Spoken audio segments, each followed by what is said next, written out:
Se concede el uso de la palabra al senador Alejandro Zapata Perogordo, del Grupo Parlamentario del Partido Acción Nacional, para hablar en pro del dictamen.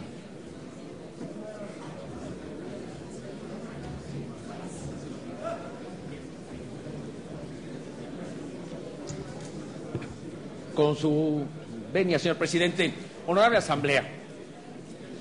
Primero, yo creo que tenemos que estar conscientes de que este debate es histórico para la vida jurídica de la nación y obviamente para el fortalecimiento del Poder Judicial. Sin duda alguna, todos compartimos en la necesidad de que pueda haber realmente una mejor justicia en nuestro país. Y ahorita estamos tratando lo concerniente a una añeja demanda, al fortalecimiento de una de las instituciones jurídicas,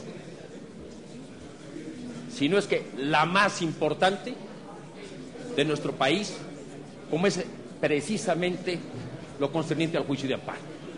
Me llamó la atención hace unos momentos cuando hablaban efectivamente de José Crescencio Rejón y algunos más.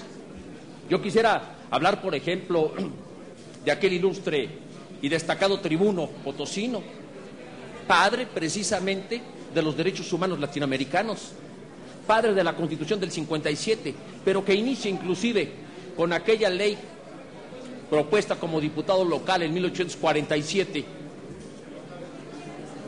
de su ley de Procuraduría de Pobres, donde empiezan a sentar los cimientos realmente para el reconocimiento de las garantías individuales que merecíamos tener en nuestro país y que no se podían hacer efectivas. Ahora, si ustedes se percatan, aquí empezamos a cambiar ya no solamente la parte de la cuestión de las garantías individuales que nuestra Constitución reconoce. El maestro Héctor Fix Zamudio hace una diferencia entre lo que significa garantías y lo que establece los derechos.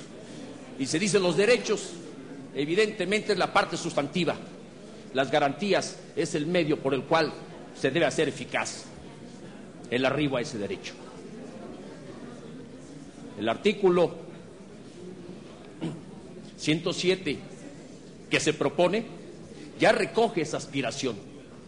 Ya no solamente son las garantías individuales establecidas en la Constitución, sino evidentemente también el reconocimiento pleno para poder tener acceso a través de los propios tribunales a la satisfacción de los derechos humanos.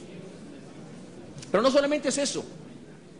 El artículo 103 también estaba acotado, porque el artículo 103 hablaba de leyes y actos constitucionales que vulneraran garantías individuales.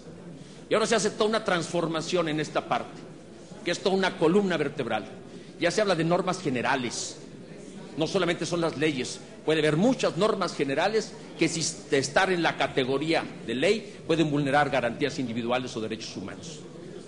Ya se establece también los actos para refrendar efectivamente que no haya abuso de autoridad, pero una transformación y adición fundamental son las omisiones que puedan hacer las propias autoridades en relación a que una omisión también puede vulnerar derechos humanos o garantías individuales.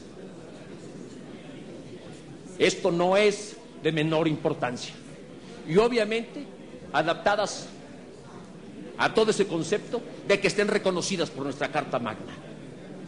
Sí, sabemos que están los derechos humanos de primera generación, y hay de segunda y hay de tercera generación, y que obviamente tendremos que analizar después todo lo concerniente al catálogo de los derechos humanos que deben estar reconocidos en nuestra propia Constitución, y obviamente dejar a la ley secundaria los procedimientos específicos para que se puedan hacer efectivos para los propios ciudadanos.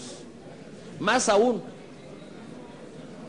estos eran cuestiones de carácter individual y ahora estamos reconociendo también la existencia de que existen derechos sociales, y con la aprobación hace unos momentos en la reforma al artículo 17 constitucional, por supuesto que damos cabida a todo lo que se refiere a los derechos colectivos.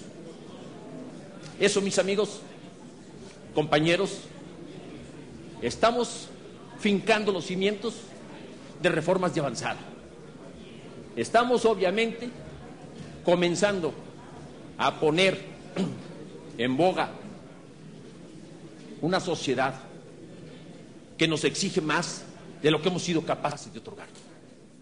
Por eso, a mí el día de hoy me da muchísimo gusto el poder participar en esta tribuna y hablar no solamente de los conceptos constitucionales, sino evidentemente la forma en que se tienen que hacer efectivos en nuestro país.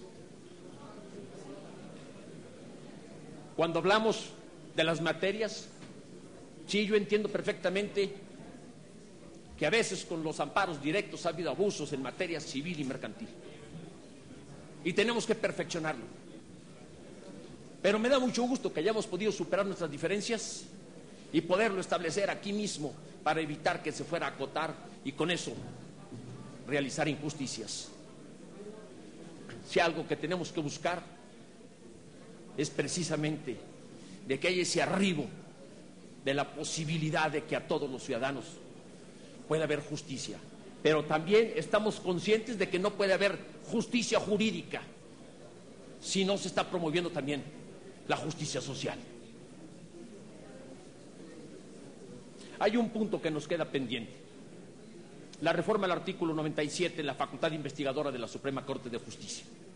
Eso se estableció prácticamente cuando el Ministerio Público estaba dentro del Poder Judicial y ha sido una fracción que no se ha retirado. Pero también coincido con mi compañero Pablo Gómez cuando establece hay que hacerlo junto con la reforma al artículo 102 para que nuestros organismos de derechos humanos tengan la posibilidad y la facultad de irse fortaleciendo y pedir cuentas a aquellos funcionarios, a aquellas autoridades que han abusado y abusan también de los derechos fundamentales y esenciales de todas las personas. Habré de señalar, mis amigos, que esto sí es una reforma de avanzada. Tendrá muchos defectos y puede ser perfectible como todas, pero lo principal, aunque luego se establezca y se diga que las ideologías de los diferentes partidos políticos nos dividen, aquí estamos hablando de que la esencia nos une. Y la esencia nos une porque estamos viendo no solamente por las personas que están en el país, sino por supuesto por el fortalecimiento de las instituciones que representan a nuestro México moderno. Sí me queda claro, tendremos que hacer leyes secundarias, reglamentarias, que permitan hacer un acceso efectivo a todos estos derechos. Me queda claro también de que habrá muchos de los que la autoridad se pueda ver imposibilitada para cumplirlos, pero también hay un mecanismo en ese sentido para que aquellas autoridades que estén imposibilitadas para realizarlo puedan justificarse y no solamente ser mutis o evadir su responsabilidad, que presenten los argumentos y los razonamientos del por qué carecen de la posibilidad de atender al ciudadano en sus derechos humanos o en sus garantías individuales. Tenemos que ser razonables, sí, pero no significa que por ser razonables tengamos que evadir nuestra responsabilidad de dar la cara frente a los ciudadanos. Cuando hablamos de democracia participativa es porque queremos que los ciudadanos organizados participen en la solución de los propios problemas. Pero particular y principalmente tenemos que impulsar la democracia deliberativa para que haya el proceso de reflexión y que en la sociedad también se dé el debate y nosotros podamos ser un reflejo de ese sentimiento que nos pueda ocupar para impulsar un desarrollo fundamental, por supuesto, en el pensamiento de la sociedad, pero también redignificar la calidad política que aspira, obviamente, esa comunidad que podamos tener. Por eso el día de hoy me congratulo. El día de hoy estamos dando un paso adelante.